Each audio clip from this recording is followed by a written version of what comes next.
José Youngs here with MMA Fighting, another episode of the A-Side live chat with me this way. Also, before I begin, headphones. All of you told me to put headphones on, so please let me know if you can hear me or there's an echo. I know last week we figured it out like 5 minutes into the broadcast with Alex. This time I'm hoping we figured it out ahead of time. So let me know. I would really like to get through an entire episode with no technical difficulties. Fingers crossed. But with me is Danny Segura, back from Mexico. As you saw on the show, the post, there was a little question whether who the host was. I was hoping Danny would make it. I wasn't 100% sure, but he is with us. You survived Mexico. Danny, how's it going? How was your trip? I'm sure we're going to get into it before we talk about fights, but first of all, how was Mexico? You were there for, what, 10 days? Yeah, 10 days. So the first 8 days were fun. The last 2 days I got food poisoning. I'm still recovering from that. So that's why, we weren't sure if I was going to make it to this live chat or not. I wasn't even sure if I was going to make it out of Mexico, but I did. So yeah, those last few days were rough. But I'm here, man. I'm here to talk about MMA. So let's do it. Yeah, Nobody wants to hear about my health issues. No one wants to hear about Danny Segura's health issues, especially MMA fans. But as always, you can use hashtag the A side. You can go on the site, the post on the site, leave your comments.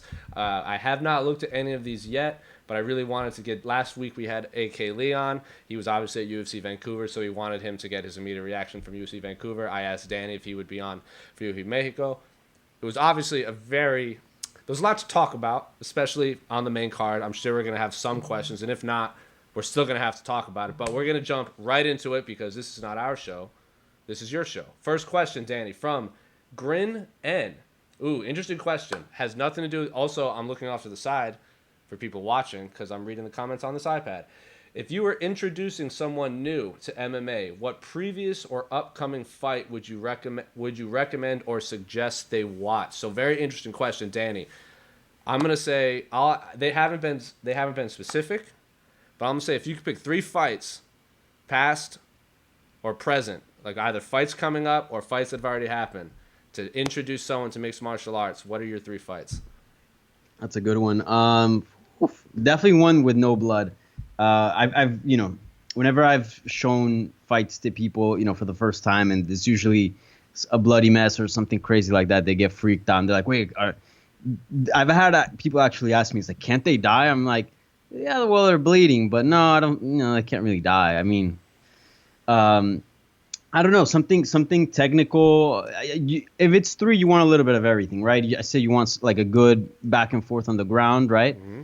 A good stand-up battle that's somewhat okay with the face. Mm-hmm. And then the third one, I don't know, and then just some epic stuff. I don't know, nothing specific comes to mind. What about you? What do you have? I would say if I had to pick 3, I would pick my all-time favorite fight is Dustin Poirier versus the Korean Zombie. So that's just my personal favorite. I think that's a lot of back and forth action, submission. I think that's a complete MMA match. Yeah, that's true. If you're looking for technical, like just a high caliber MMA, like all-around technical masterpiece, I'm really a big fan of TJ Dillashaw versus Dominic Cruz and Carlos Condit versus George St. Pierre. I think those are 2 masterpieces. And then I think you should have to throw in like a really big name. Someone just knows. I know people aren't going to like it, but I think you should have to show someone Conor versus Nate 2. But then you also have like a bunch of other fights from like pre-Zuffa that are always fun. Like you always show them some Bas Rutten. You could throw in some Randy Couture. Tim Sylvia was an exciting finish. There's a lot of, it's like you said, it depends on what you're looking for, but I think those 3 for like the modern era, because I think if they're going to try to become an MMA fan now, you'd want to show them what MMA is like now rather than the bloodbath like we saw from years prior. But that's just my opinion. Yeah, also a good fight. A lot of people get into MMA also because of the storylines, right? I think one of the most like classic, Hollywood storylines would be Jon Jacek versus Rose Namajunas. I actually showed that to my roommate. Oh, which one? I showed her the very first one. I showed her the entire build-up and told her the background, and then it was like such a contrast, right, between personalities, and then how the actual fight played out, and then you time was an incredible win streak. I mean, that was literally a movie. Like, you can make a movie out of that, and like you just watch that and you'd be like, wow, that only happens in a movie. You know, like Sure. that's just some typical Hollywood, whatever. But I think that'd be a good fight. I think if you're looking for some Look, violence, if obviously hey, Lawler McDonald and Hendo Shogun 1 are two really good ones too. yeah. And also, if you just want to get him, set the tone real quick, show him Jair Stevens. This is what MMA is all about, right? No. Don't do that. Don't do that. Because then they'll be like, Hey, so I thought, because then you people also will want be to like, set wait, the there bar rules? kind of low. You also gotta set the bar, a So little. if we're You gonna got 3 set fights, them, 2 we're good gonna ones. set them real low. We're gonna show them. We're gonna give them a palate cleanser of Derek Lewis versus Francis Ngannou, and then we're gonna go right into all the violence. But I Out of gave my 5,000 3. people slice. Yeah. All right, we should probably move on to the next question. Luke Thomas's favorite fight, but we're gonna move right along. Let us know what you think. I can see all your comments. A lot of people are agreeing with us. Someone says Anderson, Chris Weidman for UFC 168. That's when Anderson's leg snapped in half. Probably don't want to show him that one. Maybe the first one, especially one where you're talking about storylines. I think the first Anderson Silva Chris Weidman fight is a really good one, just especially because Anderson was still in the Matrix at that time. Maybe Anderson versus Forrest Griffin because he was on another level. But we're gonna move right along from Robin G87. So far, 2 comments from people we don't often see. Easy title fights to make. Cejudo Benavidez, Nurmagomedov Ferguson, Usman Covington. 3 very good title fights with number 1 contenders against current champions. Why are these not booked yet? What's the holdup besides them trying to not pay the fighters a decent payday? Well, there you go. There's your answer right there. I know Colby Covington wanted more money. Colby Covington wanted more money. Well, the first one is... Yeah. The first one's because Cejudo's injured. I mean, we just spoke to Cejudo in Mexico. You can check out that scrum on MMAfighting.com. He said that recovery is actually going quite slow. Like, it's not going as expected. So I believe he said around March of 2020 he was looking to come back. And but he knows that, like, he wants to stay active. He wants to fight. And he knows that that's the dude to fight, Benavidez. Like, he's the most deserving contender. He's the most clear contender out of both divisions, right? 100%. 100%. The rest of the fights, maybe money gets in the way. Connor's at 155, so he always makes things interesting. And then at welterweight, turns out you can put pretty big fights without the title, or at least you can just make up a title. But that's right. I agree with you, Benavidez. Well, you said Benavidez is the most deserving number 1 contender. I don't think there's an argument against Ferguson being the number 1 contender. He hasn't lost since before women fought in the UFC, so he deserves the number 1 contender. And then Colby Covington was the interim champion, and he might have turned down fights, but he should have already had title fights. So I agree with you. Benavidez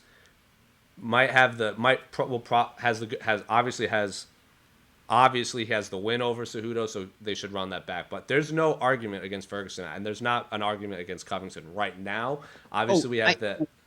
When I said, like, most deserving, I meant out of, like, 125 and 135. Oh, right. Oh, 100%. Not out of those divisions. Henry Cejudo should not fight anyone. Well, I don't want to say like, if anyone's going to get the first crack, it should be Benavidez. Like, he's putting the most work. There's no question. There's no question in my mind. And I've had this argument with too many people on Twitter that want to see Cejudo fight Faber or Sterling or even Aljamain Sterling's. Like, I have no problem if I have to wait for Benavidez to fight. Like, if people at 135 are even saying that, like, come on, what are we doing here? Like, if I'm Henry Cejudo, I'd fight Joseph Benavidez. If I win, then that's a wrap for me at 125. Avenge your only other loss. Go out on a high note at 125, and then you save the division, and then they can do with it what they will, and then go up to 135. But I don't know how long he wants to still fight, but if I agree with you, Henry Cejudo should not fight anyone else besides Joseph Benavidez next. Yeah, you know what the problem there is, and it's very real. And again, this is not Cejudo like being dismissive and trying to skip contenders and get into big fights. This is like a legit issue. Like, he's gotten big. Like, I saw him in Mexico. He's gotten big. He says he's weighing about 160 right now, 160 pounds. So John Morgan from MMA Junkie asked him, well, so I guess it would make sense to fight at 135 first. Like, you're not saying no to 125, but like, I mean, if you're gonna pick a fight, right, and you're at 160, easier way, go to 135 first and then 125. Like that's really what makes most sense for his health. What's more attainable, right? Dude, a cut from 160 to 125, Jeez, I believe that's what Dodson would do, right? that's Dodson would be in the 170 range, and then he'd cut down to 175. really Yeah, Dotson's. he was like a top heavy guy. I remember he like posted something on a scale where he was just monstrous, and I think it was before he fought Demetrius Johnson the first time, where they fought in Chicago in January. So he had like low percentage body fat, like walking around in Chicago in the middle of January, and he was like, "I'm gonna get sick just from lack of like being dehydrated, sucked out, walking through this miserable cold." But yeah, if that's the case, fine. Like health comes first. But again, if he can make 125 easy, he can make 135 easy. Because like I don't know what like did he say what the extent of his injury was? Like when he can, yes, he wants to fight in March, but when can he actually get back in the gym? Um, I would have to go back and listen to Scrum again. I don't remember off the top of my head. Because if he can get back into the gym, say in December, like I think he could Oh no cut no no weight no! to March. He's not gonna be able to get back into the gym like I think early 2020. Well, in the meantime, we're gonna just have to get used to seeing Henry Cejudo sitting octagon side at every single UFC card because I feel like he's Yeah. going. He was at Abu Dhabi, and then he was in Mexico. Like he's everywhere. He's literally Yeah. everywhere. Masvidal too. Like he's gonna be everywhere until he fights Nate Actually, Diaz. Masvidal, I was talking to his manager, and his manager told me, at Mexico, he's like, this is our last trip. Like the trainers, like telling me like, yo, we got to cut on the travel. So expect Masvidal to slow down as far as media and travel. I think he's gonna really start putting in the road work right now. I would hope so because I haven't seen Nate Diaz do anything. Masvidal's on ESPN. Masvidal's Yeah. on the Dan Le Batard show. Masvidal's in UFC Uruguay. He did the ATT media day that you were at. He was in Mexico. He was at UFC 241. Like he's doing everything. Like he is Yeah. everywhere and he's talking to everyone. He's doing everything he can to sell this fight. And Nate Diaz isn't doing anything. So yeah, Masvidal, take a step back. Go do your thing. Yeah. I saw him post some videos today, or I can't remember who it was, of him like practicing flying knees on a dummy. So yeah, good do it. And I'm seeing a lot of comments saying our audio is crystal clear. Someone saying Danny Cejudo should not fight Joseph Benavidez first. She should fight Valentina Shevchenko or Weili Zhang first. Pass. Don't ever want to see that. Don't ever bring that up ever again. No. But we're gonna move right along from our longtime friend Trumbo. We have a lot of questions, but we're hitting obviously. Leave your questions in the comment section. The ones that are green are the ones we're going to prioritize, but that doesn't mean we're not going to answer all the questions. And I promise, everyone brings this up, I'm going to check Twitter more often today. Does Conor fight Frankie? Conor's coach calling for the Frankie fight. Do you like this idea for Conor? It's less risk than Tony, Poirier, or Gaethje, but does a win generate the same level of redemption or credit? Think even an Aldo rematch gets him more excitement and credit. Also, a loss is complete disaster for him. So yes, Danny, while you're in Mexico, I don't know if you heard, but there's a lot of buzz right now of Conor possibly fighting Frankie. His coach wants him to fight it. Apparently, Conor's turned down fights against him in the past. Frankie Edgar's tweeting out that if Conor wants to fight him, he'll hold off, dropping down to 135. What is your take? I'm assuming if this fight takes place, they would want it at 145. I don't know if Conor ever wants to go down to 145 ever again. Frankie might be the only one, but again, Frankie Edgar's coming off a loss. I don't know how much it does for Conor to beat Frankie after Frankie just lost to Max Holloway. What is your take from all this? I think this is probably one of the worst fights you can make with Conor McGregor. And the only reason why I would be okay with this fight is because, look, Frankie Edgar's an OG of the game. He's put in the work. He's been a company man. So you would kind of want to see him take a big paycheck. And at the time when Conor McGregor was at 145, really the fight that we wanted to see was Frankie Edgar versus Conor McGregor, just because 100%. There was questions there about his wrestling, right? We know Frankie Edgar is a great wrestler, but since then their careers have gone, McGregor has gone up in weight, has gone up to fight as heavy as 170, and Frankie Edgar, before this Conor stuff even came up, he's already, sizing up Cejudo and talking about dropping down to 135. Yeah, I have no interest. I know Frankie Edgar is obviously down for the big paycheck, and he's even said it like, "Yo, I'll fight you whatever weight class you want. Let's just make it happen." Like, you dictate the terms, I'll show up. But look, what does this fight do for Conor McGregor? I mean, Frankie Edgar is not even a 55er anymore. He's talking about dropping 135. it just makes no sense. It just makes no sense. It makes no sense for the division. At this point, it's not a sexy fight. It's not a big fight. Like, don't get me wrong, Frankie Edgar's still a stud, but like his star power is not the same, that it was a few years ago. So no, I like more the idea of Frankie Edgar fighting Cejudo at some point at 135. I actually think that'd be a pretty good fight and a competitive one. I agree. But yeah, no, I'm not in favor for that fight whatsoever. Yeah, I a few years ago, that's the fight everyone wanted, but Frank Edgar coming off a loss, Frank Edgar going down to 135, Conor McGregor also coming off a loss to the 155-pound champion. Like, there's a lot of.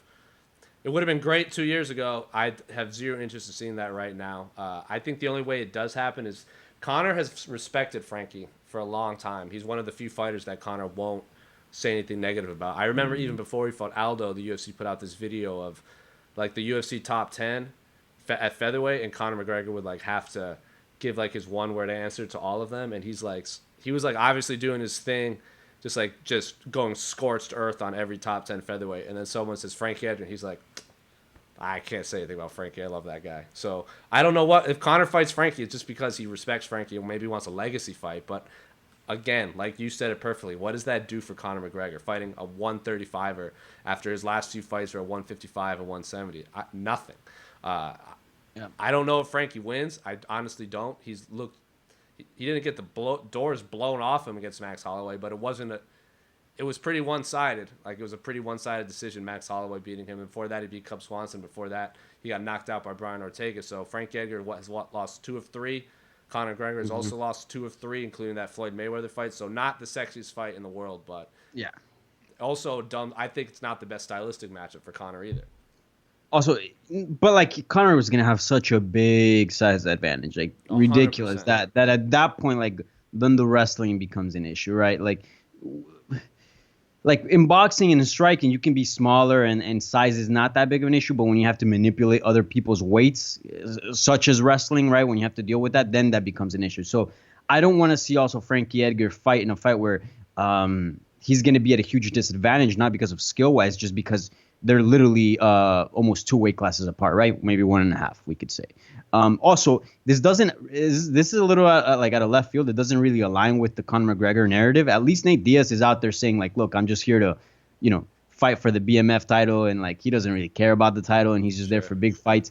McGregor has actually like hung on to the title narrative, like, book my rematch in Moscow, and Habib, I'm gonna, come back and get you, and all this stuff. Like, okay, if that's your narrative, then why are you fighting? Why you want to fight Frankie? Like, that fight doesn't mean anything at 155. That doesn't get you any closer to a title fight. No. So if you're Conor McGregor's camp and you're the UFC, what's the fight you're trying to book? I asked this exact question to AK last week. There's so many. There's so many.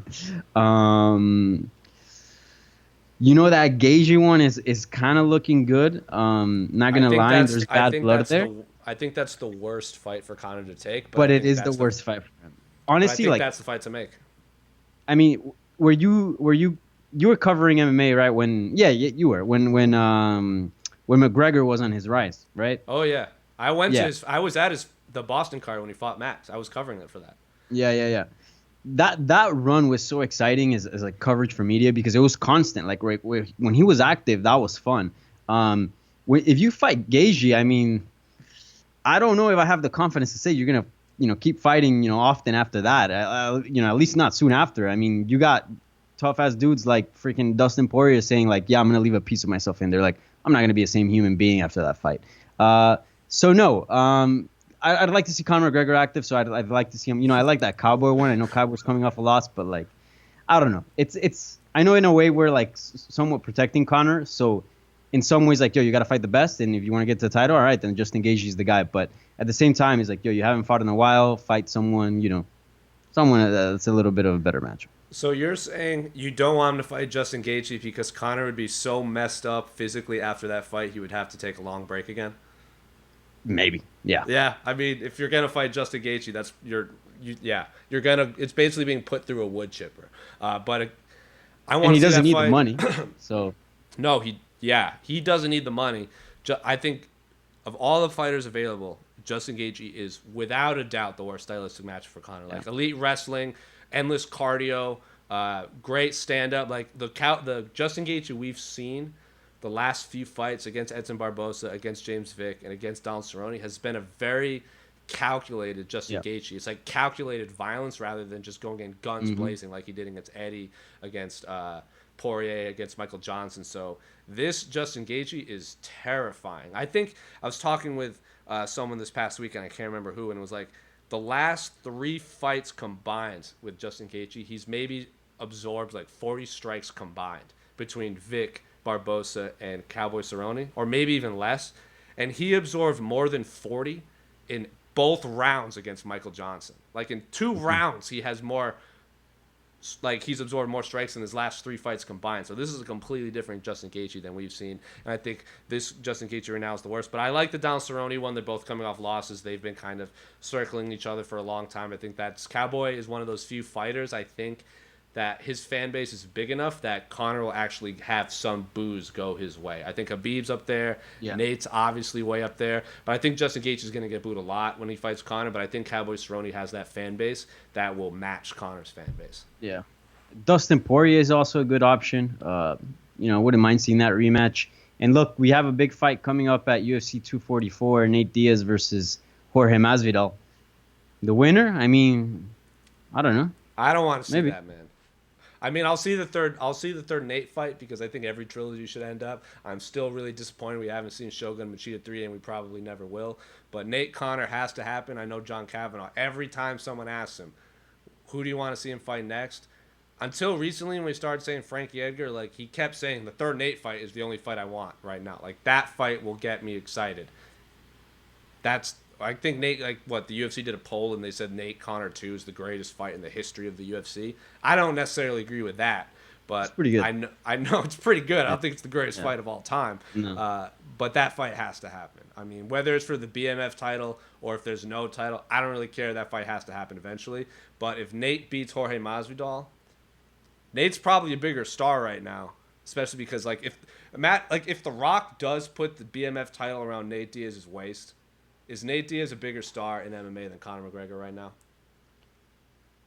Did you say in MMA or worldwide or like in the world, like pop culture? Both. Pop culture, no. Conor McGregor is the biggest. I agree. In MMA, yeah, I mean, freaking McGregor has taken a backseat. I mean, he's not an active fighter. People forget, right now Nate Diaz is who's being talked about. Actually, it's a little bit off topic, but it speaks volumes to how big that fight is. I was checking in bags to go to Mexico, and the lady that's there for the check-in recognized me, and she's like, "Oh my God!" And we started talking about MMA for a little bit, and she's like, "Oh, me and my husband are actually trying to get tickets for UFC 244," and she just went on a rant about Nate Diaz, and I was like, "Okay." He's a needle mover.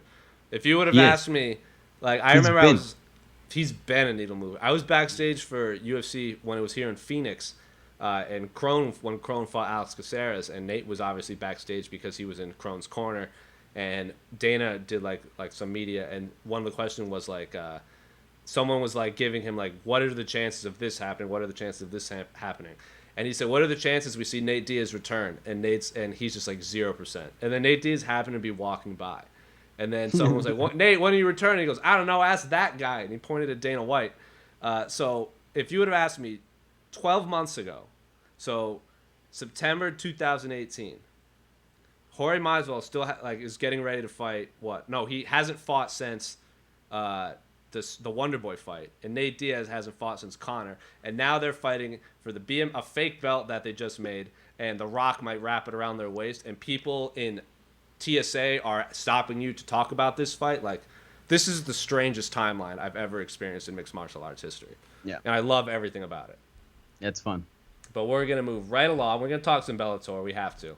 Bellator matchmaking from Matt the Donk, longtime commenter. Long time. Bellator matchmaking. MVP is back against Richard Kiley, who's 3-1. MVP goes from fighting Douglas Lima to fighting this guy. Kiley's most recent win was against a 3-5 fighter. What is up with this matchmaking? Is this just an epic squash match set to set up MVP to get a skull-crushing Pokemon-style finish?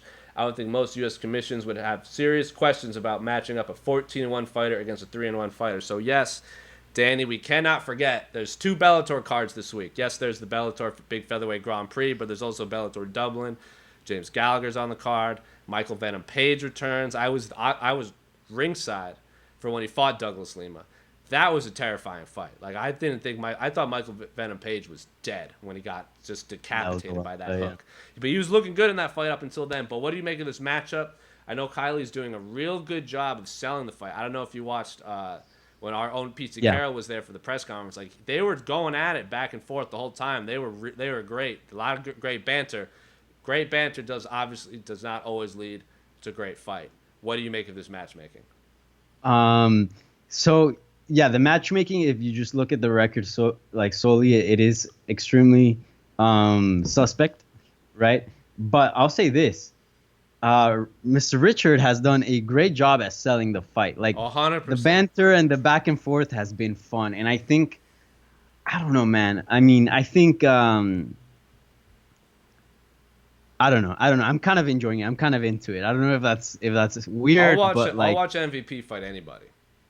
Yeah. And this point is like whenever prior to like, the Paul Daly fight and like once he was, the Douglas Lima and once he was getting legit names, like every time he fought, it was just like we knew like, okay, what's gonna happen now? Like, is it gonna be a flying knee? Is it gonna be some crazy spinning thing? Like, that's kind of fun. Like I'm not gonna lie, like, and look, the worst comes to worst, like the outcome goes the other way, and Kylie scores like a crazy knockout or something, and it's a Rocky story, and he's been talking, so he'll back it up, and all of a sudden we have a little, maybe not a huge star, but we got a name right on our hands. So I do think that mismatches have a place in MMA, and I don't think it's always important to like always have one, but I think every now and then is okay, and I think for this case it's fine. Yeah, I mean Kylie, like you hit on the head. Like if you haven't, definitely go watch that press conference that Pete Carroll was at. The banter between those two, like the one-liners they were slinging at each other. There was a little scuffle when they finally faced off. Like Michael Venom Page, like wouldn't even look at him. He was just texting the whole time during the stare down, and then Kylie was getting in his face. So I love it. I love everything about it. I would favor MVP. There's other matchups I would rather have him take, especially because they were in this big welterweight Grand Prix. And after he lost to Douglas Lima, there were other fresher fights I would rather have seen him like take. Like there's like the John Fitch fight out there, the Neiman Gracie fight. Like there was a lot of welterweights in that tournament. Yeah. That I would rather have seen him face. Koreshkov is out there. So not the sexiest fight on paper, especially when you're looking at their records, but Kylie's done a fantastic job, and it's the co-main event, 3 rounds. MVP has no issue taking backseat to James Gallagher. He himself said, he goes, "This is James's card. I don't have to sell this fight." Like, you think James Gallagher's not going to sell out the arena in Dublin? Like, he knows his place, which is why I think he's being a little tame in the lead up to this fight. I believe it's tomorrow. No, it's Friday. This is Wednesday. It's Friday, and then Saturday is the other big Bellator, the featherweight Grand Prix. I believe they're also going to pick the seeding for the actual tournament, because this is like the round robin style, and then after everyone wins, they're going to do the K1 style, where they pick a ball with a number, and then they pick where they want to fight, and then the next one picks who they want to fight. So the first person doesn't get to pick who they fight. They just have to go pick where and when they fight. And then after that, it sounds amazing. Apparently that's going down Saturday too. I can't wait for that. Patricio Pitbull's fighting. And then Gegard Mousasi, Lodi Machida rematching on that same card. There's a lot of exciting non-UFC things happening this week outside of UFC Copenhagen. But we're going to move along. I mean, you make the case that the more exciting stuff is non-UFC, maybe. Jared Cannonier and Jack Hermanson intrigues me very much so, and Khalil Roundtree's return is also super intriguing, but I can't disagree with you. We're going to move along. We have a few UFC Mexico questions. We're going to save those for the end because obviously those are going to be directed more towards you. Right what we were talking about earlier from Robin G87, Colby Covington being leapfrogged by Masvidal Diaz. Do you think Colby is getting impeached out of his title shot because he is a very bad negotiator with a small brain? Wouldn't put it like that harshly, but if you tell him, if Danny, if Masvidal and Nate Diaz win impressively, would you be surprised if Kamaru Usman is fighting the winner of the BMF champion next instead of Colby Covington? Well, I mean, you have to do a title unification bout, right? That's so. Are we now? The BMF title is going to be stuck in the welterweight division. Uh, no, hopefully not. To be honest, that's where things get weird, right? No, but honestly, that's such a possible thing, and it's not even like, oh yeah, I can see that happening. No, it's like a very, very possible thing because the winner of that is just going to be a huge star, Megastar. right?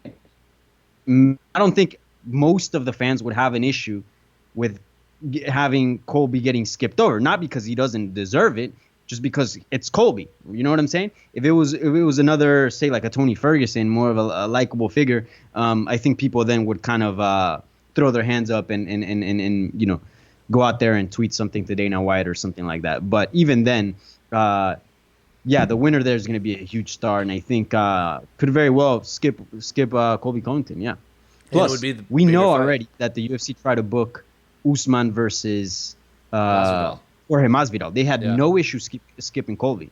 So what makes you think they won't do it again with, say, if Masvidal wins, with Masvidal even being a bigger name than he was a few weeks ago when they tried to book that fight? Yeah, but I think the big outlier right now is Connor. Like if Nate wins and they do a trilogy fight with Connor, and it's Nate versus Connor, maybe Nate drops back down to 155 and puts the BMF title on the line against Nate Connor, and then all of a sudden Connor, and say Connor wins and he's walking out with 3 championships now. Oh God, I can't even I can't even fathom that right now. But I think there's a lot of things that could happen. Uh, Yeah. Both of these guys are interested in the big fights. I know Jorge Masvidal has always said the title is important to him, but I can't imagine if you drop money in front of him. Like he said, I'll fight for the title, I'll fight Connor, because he sees dollar signs coming out of Connor's mouth when he punches him. But Masvidal keeps getting. I don't know if you watched his media circuit at ESPN where he did the Levitard show.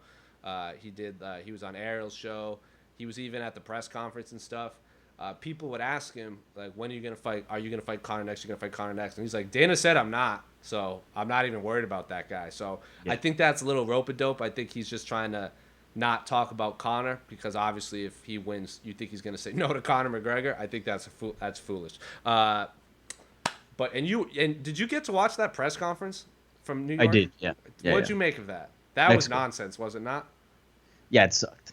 That might have been the worst press conference that I've ever seen in my entire life. Yeah. In any sport. Shouts out to Phoenix Carnivale, Mark LaMonica, Ariel. I mean, I think those were, they actually asked legit questions. Other than that, I mean, the whole vegan stuff, and I mean, there was so much ridiculous shit.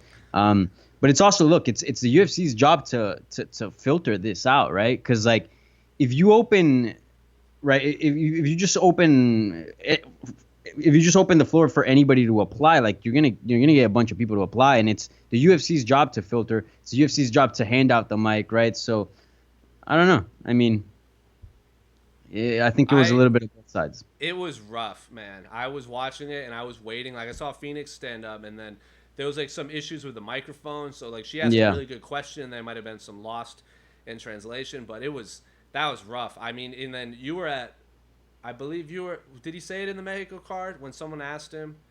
It might have been a scrum or the back. I can't. It might have been the guest one. I can't remember. But someone asked him like some about what did he see when he stared off with Nate Diaz, and he goes, "Oh yeah." All those questions were dumb. Like even Jorge Masvidal was kind of annoyed by it. Like there was nothing to sell the fight outside of like, hey, you're a vegan, and then Nate just doing his own thing. It was a train wreck. To be honest, it's also kind of getting hard. Something I've noticed. And it's gonna keep getting harder because whenever there's a fight, right? Every press conference, every interview, something is said, and then the fight builds layers, right, of stories. Yeah. These guys are not building any layers. They're just like, I respect them, he respects me. We're not gonna talk bad about each other, but they're not saying absolutely anything. So yeah, there are enough things to ask about. I asked, you're crazy, Tony Montana stuff or whatever he wore in Mexico, or Colby Covington stuff, and like you can ask several things that are floating around the outside, but those things are gonna run out. Like at some point when we get like deep into fight week, I wonder what's gonna be the talking point. I would have asked. When I was there, I'm like, someone should ask this, someone should ask this. But if you were in Mexico, you would have been there. So we didn't have anyone like to ask questions there. But like, hey, Dana, this is a championship fight. Do they have to make championship weight? that's a legitimate question. I think. Yeah. 5-round fight. Like, if this is a sanctioned title fight, like, do they have to make 170? Can they do they get that 171 pound? There's a lot of questions we could have asked. I Yeah. did not enjoy anything about that outside of and then there was the guy that was asking Dana about the Patriots. There was a guy asking, like, hey, you going to smoke a joint or have a beer after? I'm just like, come on, guy. Like, who even are Yeah. these people? But That's usually when they turn the mic to the fans, and you get those type of questions, which are fun, but again, not for media. Yeah, that was an absolute train wreck. We're gonna get one more question in before we jump over to Twitter and talk some UFC Mexico. UFC 245 main event from our good friends Aku Kokegi, who Danny, I don't know if you remember, we are pronouncing that name correctly. That's always been a question. Of all the available champions, who gets the main event of that card? So UFC 245 has the bantamweight championship, I believe, which is I believe 245 is the December 14th card that has Amanda Nunes and Jermaine Durandamy. I believe Max Holloway is fighting Volkanovski on that card. So, of all the champions available, do they stick with these 2 title fights or do they add a third one? I thought for sure John Jones would be fighting Jan Blachowicz on this card. Mm-hmm. I thought for sure, but now Jan is now fighting. He's doing his usual thing of fighting middleweights coming up and testing. He did that with Thiago Santos. He did that against Luke Rockhold. Now he gets another middleweight in Jacare Souza in the UFC Sao Paulo card. Did not see that one coming at all. If you would have asked me a couple weeks ago, I would have said, well, John will fight Jan in the main event, and we'll just have 3 title fights. But now, what do you say? Of all available champions, who gets the main event of that card? I mean, they can also add the Colby Usman. I mean, it's not too late. Good. But right now, I mean, I think with the fights that we have now, I think Holloway, Volkanovski takes that, right? I would maybe, but I think Amanda's a bigger star than both of those guys. Like when you saw Amanda fight Ronda, the co-main event was Cody versus Dominic in that same weight class. So but it was Ronda. It was Ronda's true. return. It is very true, and Conor did headline. Conor Aldo was above Rockhold Weidman. I actually think that Amanda got more star power from her wins over Holly Holm and Cyborg than she did with Ronda. Like that whole build up, they did it quite poorly in the sense of like they promoted just Ronda, and when Nunes won, there wasn't much about her. It was just like it was more like Ronda lost rather than Nunes defended her belt. Yeah, that was a little bit of a bummer. And I also think there was a lot of questions out there. Like when the last time we saw Ronda was getting violently knocked out. So when Amanda violently knocked her out for a second time, it's like, yeah, we've seen this before. Like, how good is Amanda Nunes? And then she went on another, and then she had that fight against Valentina Shevchenko, which a lot of people thought she lost the second time. And then she became a rock star when she beat Pennington, Cyborg, Holly Holm. Maybe Amanda headlines over Max. I don't think Max would have that big of an issue. He seems like a pretty down-to-earth guy. But again, yeah, historically, the UFC puts the heavier weight class at the top, unless it's someone like Conor or Ronda. But even again, Brock Lesnar was like the co-main event for Miesha Tate versus Amanda Nunes. Amanda Nunes headlined UFC 200 over Brock Lesnar, Daniel Cormier, and Anderson Silva, and Jose Aldo, and Cain Velasquez. So there you go. No title fights there though. 0. That is true. That is true. Mark Hunt. That is true. And the main event was supposed to be Jones Cormier. Before that, we all know what happened to that. But hey, Amanda Nunes' headline. You have if you look at, it's also odd. She was on 196, I believe, the UFC 196 card, which was the Conor Nate 1. She was on UFC 200. She was on UFC 207. Like, she's been on some massive cards. And now I think she's on the Jones-Gustafsson card. She was the co-main event of that when she knocked out Cyborg. So I think I'd give Amanda Nunes a slight edge in popularity over Max Holloway. But if they chose Max over Volkanovski. But if you could, obviously this is a moot point if they had Covington and Kamaru, because that has to be a main event.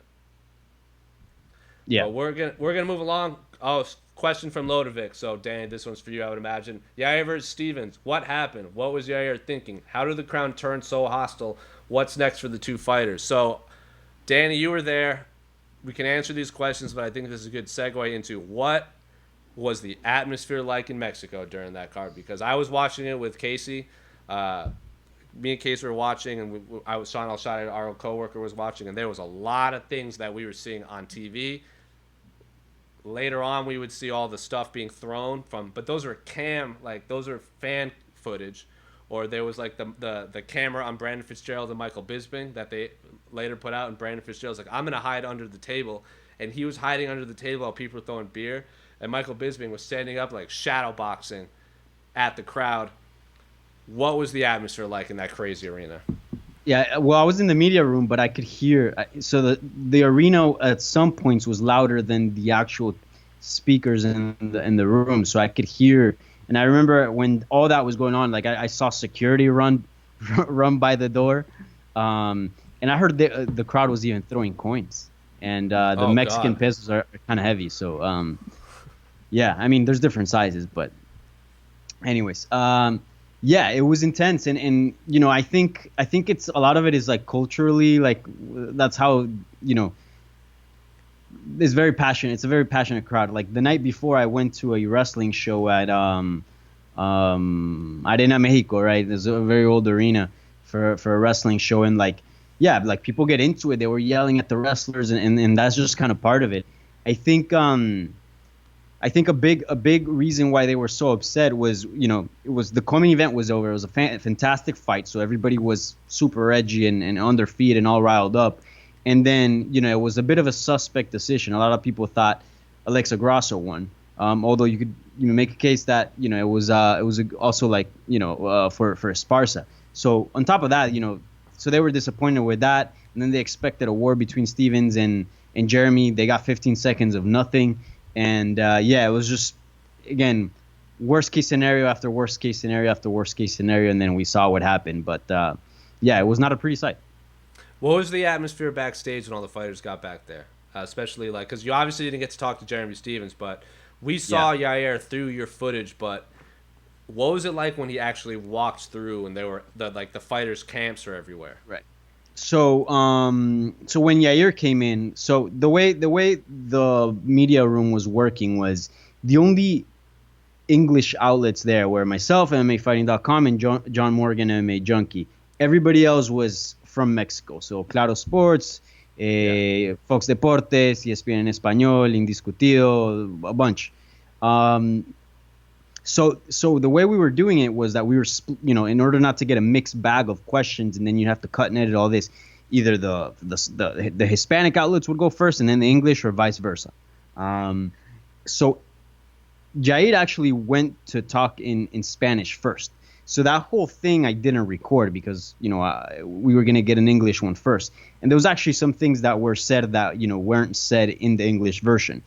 He actually came in very, very calm, and the first thing he said, he apologized for everything that happened, and he addressed the media and thanked the media for being there and being there all week and covering him, and apologized for for the performance and for what happened, because he knew that obviously the media was looking to get more out of that.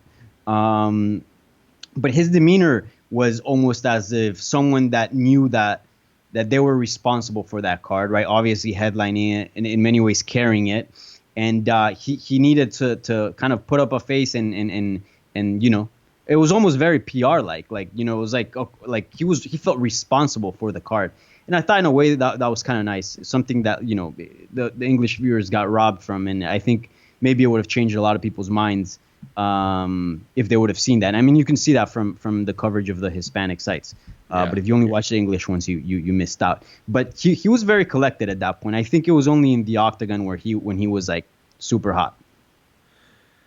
Yeah, and the UFC did I don't want to say good job, but they were trying to hide as much as possible from like when we saw stuff being thrown in when they had like Jeremy Stevens walking out, but Yeah. they did a good job of cutting away. And then as the footage started to come out of the fans, and then you see Yeah. Cain Velasquez and Brian Ortega kind of like yelling to Octagon side.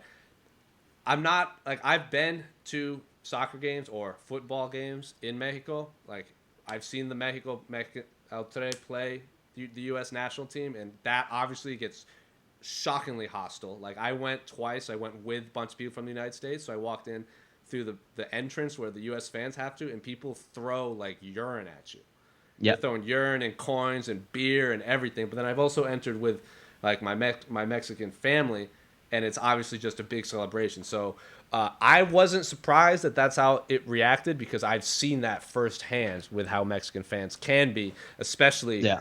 to American fighters, especially to American athletes. Was super disappointing.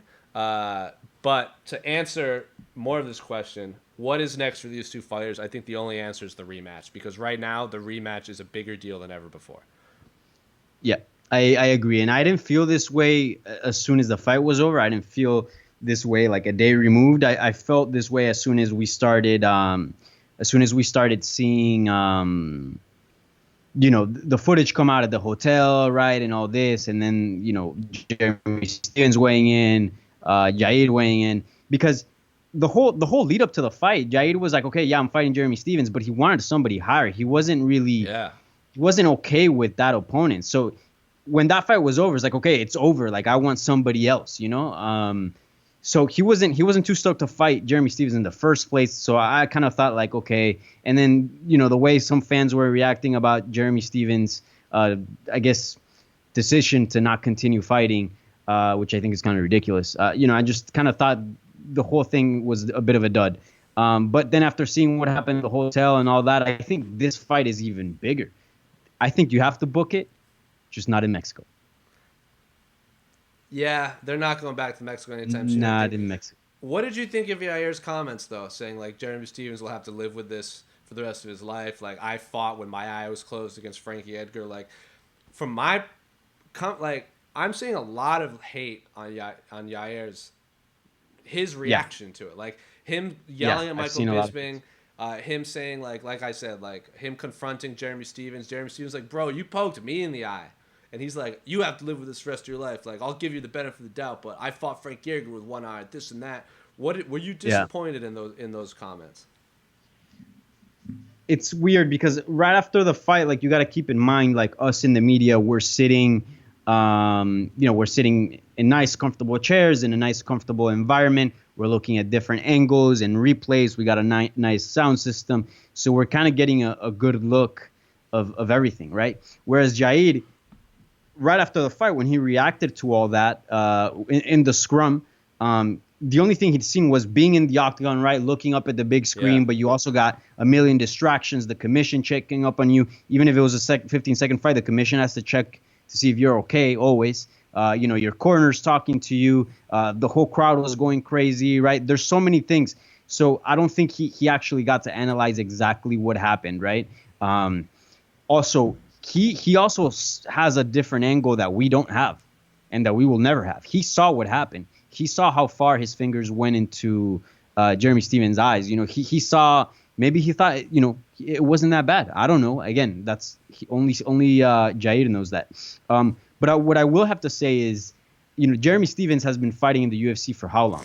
He's like, what, third most fights ever in UFC history, something like Ridiculous. that?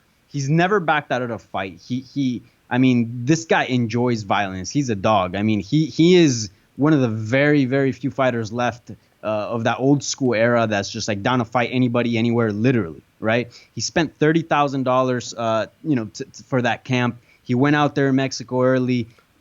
Prior to like the crowd turning on him, he always felt like he was a big part of the Mexican community, and it was such a big moment for him. That like, no, I don't think he was faking it in any way. Also, it's not like any other fights where the fight would have developed and then we would have seen him get his ass whooped and then and then he gets poked and you're like, all right, well, he wanted out. It was 15 seconds. You know what I'm saying? Right. Like he wasn't getting beat. You know what I'm saying? So you can't even use that against him. So I believe if Jeremy Stevens says he can't, he wasn't able to continue, I 100% believe him. And you were backstage, so you saw you saw the broadcast. Like, they zoomed in on the eye, and like the doctor couldn't even pry it open. Yeah, and like something you notice is like when they were doing it, like try to keep your eye closed without making any strength or like forcing like your eye. You know what I'm saying? Like, it's impossible. Like all this was relaxed and they couldn't even open it. You know what I'm saying? So I 100% believe him. But again, Yair was fired up. This was a big moment for him. he's also in a weird spot in his career where he's like hasn't fought in a super long time. Takes a short notice fight against TKZ, does amazing. Now this is the moment to follow up. It's been 10 months and yet this happens. You know what I'm saying? So I understand his frustrations as well, but I mean, I think Jeremy Stevens. There's no. I just don't see him lying. I just don't see I him. don't see it either. And one of the biggest bummers of this fight is like you said it yourself. Like you interviewed Yair, and he said like, I wanted a Jeremy Stevens is a good opponent. He just wishes he had a higher number next to him. He knew the Yeah. dangers of this fight, and he was taking it anyway. This felt like a kind of a placeholder fight for Yair. Like if he had beaten Jeremy Stevens, it's not like his stock would have risen tremendously unless he did it in spectacular fashion. But you don't see that against Jeremy Stevens often. Yeah. And there were so many questions with Yair. Like he beat Korean Zombie, but he was 1 second away from losing. Like, he was one Yeah. second away. Like if Korean Zombie had not just rushed in, that's an L for Yair Rodriguez. Doesn't get that crazy knockout. Still a great fight, but doesn't get that insane knockout. That is arguably the greatest knockout in UFC history. Before Yeah. that, he loses badly to Frankie Edgar. Gets his eye closed. Like one of the gets In put through a forever. wood chipper. Gets put through a wood chipper. And between that, he gets cut. He pulls out of the fight against a beat. And then before that, he beats BJ Penn in one of the saddest fights I've ever witnessed live. So there were so many questions about, like, yes, we all know Yair is a great fighter, but there were questions about how great he was and could he take this next step to really cement himself in the upper echelon. Jeremy Stevens was a good test, and we didn't even get that. So Yair Rodriguez is in the same place he Yeah. was. There's still so many questions out there about this guy. Yep. And I'm even looking at Twitter right now. There's all like I'm curious like from at I am the mic. I'm curious about why Rodriguez thought it was a good idea to entice the fans even after they were already throwing things into the cage. I understand the passion, but that wasn't passion. That was idiotic. I don't know what like I didn't see that. Did you see Yair like I know he was trying to get up on the octagon side to like say something, but I don't think he was like making them yell at Jeremy No, no, Stevens. no. I don't think he was like telling him like throw more stuff. I don't think he was doing any of that. But No. he did get like on the. He was hyping them up. You can say 100%. that because he did get on the cage and he put his fist up and he's like yelling and when you see that, right, you get even more hyped up as a crowd member. And if you've had a few beers, that just goes up the roof. So I think he could have controlled that better. But at the same time, it's like you gotta analyze like what state he's in. Like he was about to he all the time, although he was like not stoked to fight Jeremy Stevens, he knew that was a dangerous fight. He knew who Jeremy Stevens was, right? He was ready for He war. knew, yeah, he knew he was going to get into a war, right? And that was a big moment for him, main event. Jeremy Stevens was talking a lot of smack about him, and props to Yair. He wasn't, throughout fight week, he never really, bit back or said anything back negative about him. Whereas, Jeremy Stevens was telling him he was going to kick him around like a chihuahua and all this. So I think what we saw there was a culmination of like, look, this guy has been talking smack about me all week. Now we're about to fight, and now he's backing down. He's saying he's not gonna fight. So again, all those emotions that were contained through fight week were just pouring out. And I think it's a little bit of a release he did not get through fight week, right? Even in the face-offs, like see Jeremy Stevens get real intense in his face, and Yair is just smiling and laughing. So I think he wanted to like release all of that in the fight, and he didn't get a chance to. So when he didn't, I mean, all those emotions have to go somewhere. And we saw where they went. So I don't blame him for that because again, that's a different state of mind you're in. You know what I'm saying? So again, I don't agree with it, but like I understand it. Could not. Yeah, it's just an unfortunate situation for all, especially because I think all week I loved that group photo all the Mexican fighters took together. It really shows how far the Mexican MMA scene has grown. Even without, like, there was no Cain Velasquez on that card. There was no Henry Cejudo on that card. No Brian Ortega. Like, these are 3 Mexican Americans. But these were, like, Yeah, that's a little legitimate, different, yeah. very different. Me and Brian Ortega talked a lot about it, where he felt like he could really help the Mexican MMA scene grow if the Mexican audience embraced him as a Mexican rather than a Mexican American. But all that photo of all the actual born and raised Mexican fighters just warmed my heart. And it is so disappointing. As a Mexican, I was really happy to see all that, and it was just so disappointing to see not only how this ended, but now a lot of the talk is about how the fans reacted. A lot of people say don't go back to Mexico. This has tainted the MMA scene down there. Like, It is truly disappointing for me. I'm sure it was disappointing for you to fly all the way down there, get sick, watch Yair and Jeremy Stevens fight for 15 seconds. But there were still a lot of exciting fights on that card. We're going to jump back to Twitter from @Digital Tricycle. When Moreno versus Askarov, round 3 was deemed a 10-8, but Grasso versus Esparza wasn't in the very next fight, and as such wasn't scored a draw, which is how I had it. Is it time for MMA to try harder for more consistent judging criteria? Yes, Danny, we'll use this as an opportunity to speak about the co-main event between Alexa Grasso and Carlos Esparza. That fight ruled. I thought the fight before that, when he said Moreno-Askarov, I thought that fight was going to be the fight of the night until Alexa Grasso, Carlos Esparza. I wish they had both gone fight of the night bonuses. But what did you make of the judging? How did you score the Carlos Esparza fight? How did you score the Brandon Moreno fight? You were there. I'm sure you guys all talked in the media. I was obviously sitting next to Casey, so we had our own opinions. But What was the reaction backstage in the media room?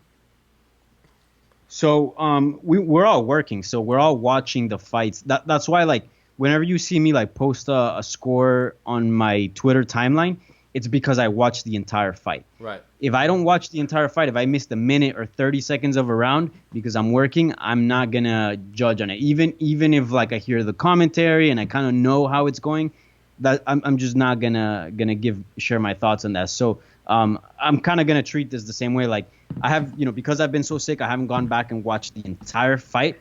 But from the moments that I saw, for example, I thought that Brandon Moreno had won. I thought that Esparza had taken the first round, I believe. And I don't remember how the other rounds went, but I remember in the feeling in the media room, it was most likely a draw. That Grasso had taken a 10-8 round, and then Esparza had maybe taken two 10-9 rounds. There was one clear round that Esparza won, but it was tight. And then the other two, one 100%. Grasso dominated, and the other one was kind of in the air. That was kind of like the feeling in the media room. So yeah, I mean, and I think the judging is, we've talked about this at length. Like there are issues with the way we judge fights in MMA, but also there are issues within the commission of MMA. And a lot of,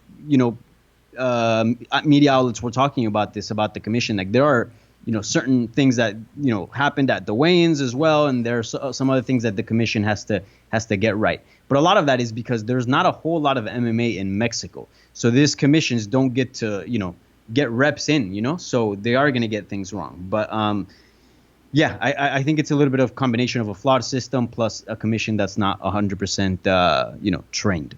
Yeah, and Casey was much more upset over the Alexa Grasso versus Carlos Esparza fight. I had it a draw. He thought it was pretty clear for Alexa Grasso. I didn't think it was a terrible decision. I thought it was that close. He seemed a little more upset than me, but this seems like one of those fights. I think she said it herself, and when the scrum that you posted in her English-speaking one, where it's like she lost, but she feels like a winner. Like she didn't lose anything in this loss. Like she came out better, even though an L is an L. I get it. It hurts. She doesn't get her win bonus and all that stuff, but she came out better in the eyes of the fans. I think there are still a lot of, like, she beat Karolina Kowalkiewicz, then she just arguably just beat another a former champion, Carlos Esparza. I think she's one of the bigger stars. But before we wrap up a little bit more, I want to ask you, because you were there, any other, even in the lead up to the fight, like you were at media day, you interviewed everyone, you saw the fights. Were there any other performances, whether at media day, at the fights, even backstage scrums, were there any other names that kind of elevated themselves coming out of fight week in your eyes? I mean, Steven Peterson scored a beautiful knockout, and he had a very compelling scrum. I encourage you to check that out if you haven't. I don't know. He wants a ranked opponent next. I don't know if he's going to get one, but after that performance, I think he's definitely on my radar because I know what he can do. Yeah. Maybe it's not what he's going to do every fight, but he's definitely capable of doing that. And just in the environment that he did it in, right? It's just tough. So he came out a big winner. Also, El Teco Quiñones, I interviewed him prior to the fight. And in Spanish and uploaded the interview on our YouTube channel with subtitles. It's hard to describe how big of a star he is, but in Mexico he is a big deal.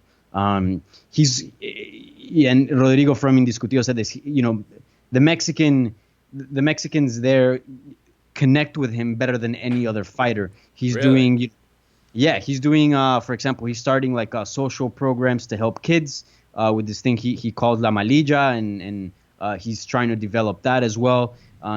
He's trying to do a lot of good things for Mexico and for the youth. And he's a tough guy. He puts on exciting fights.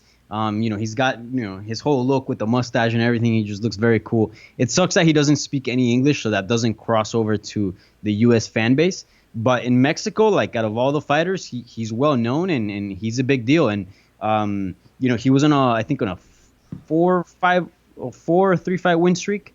And then he went to London and fought Nathaniel Wood. We know how good Nathaniel Wood is. Took a loss there, but now he came back and got a solid win over Carlos Joaquin, a pretty dominant one. I think if this guy keeps getting some wins and hopefully learns some English, I think he could be a guy that is a big deal for Mexico. As a big player there.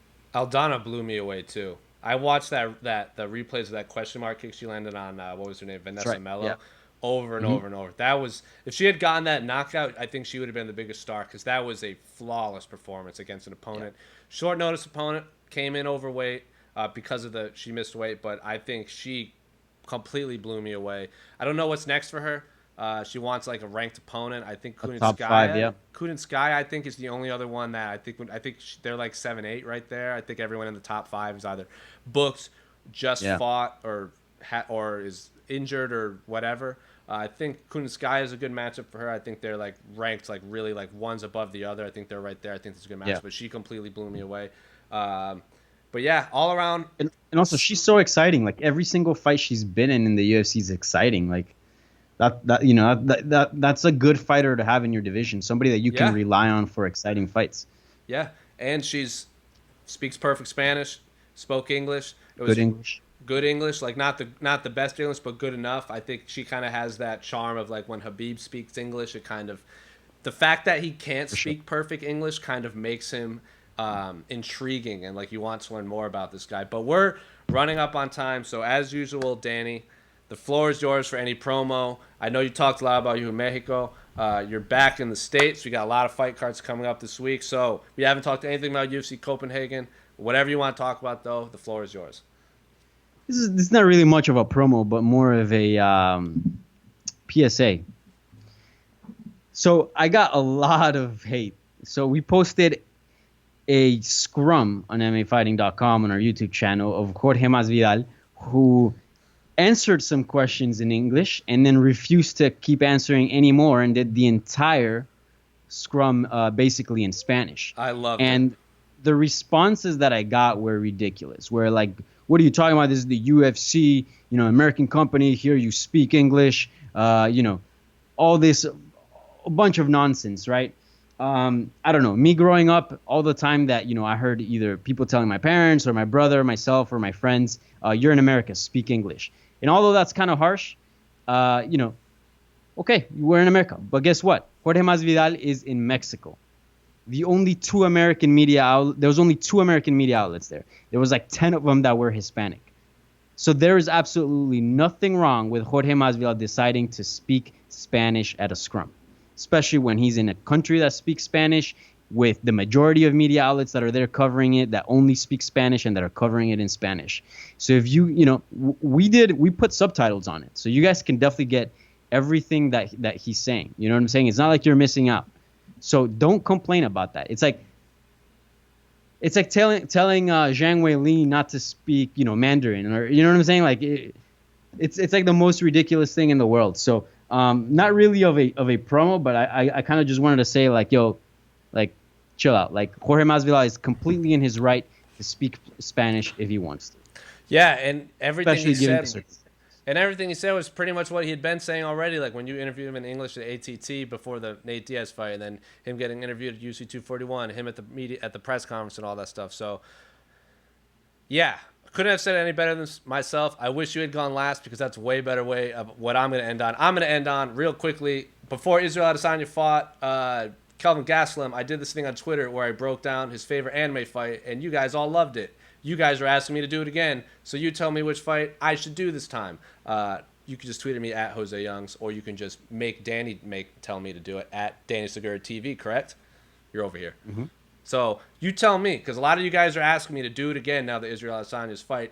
But you tell me which one you want to do, and I'll get on that, and we can talk about it next A-side. But Danny, anything else you want to say before we go? We sign off for this week. All right. Do not eat seafood in Mexico. All right. Do not eat seafood in Mexico. I could have told Danny that before we went there. Don't drink the water either. But I learned the hard way. until then, Pizza Carroll is on the scene at UFC Dublin Media Day. He's going to be there for UFC Dublin, Bellator Dublin. He's going to be there for Bellator Dublin with James Gallagher. Benson Henderson fights Miles Jury on that card too. We didn't even talk about that. We won't have anybody at UFC Copenhagen, but Casey Leiden and Esther Lynn are going to be on the scene for I believe it's Bellator 228, I believe, or 226, which is the Patricio Pitbull versus Juan Archuleta. We got Machida and Gegard Mousasi. We got a whole bunch of other featherweight. I believe AJ McKee's on that card. Casey will also be there for open workouts today. So you're on the MMA Fighting's YouTube channel right now. Just stay there because we're going to have all kinds of videos. We're going to sign off, and we're going to give you more Bellator Dublin fight cards. Bellator Dublin fight videos coming up. So just stay on this page. I'm Jose. That's Danny. Until then, see you guys.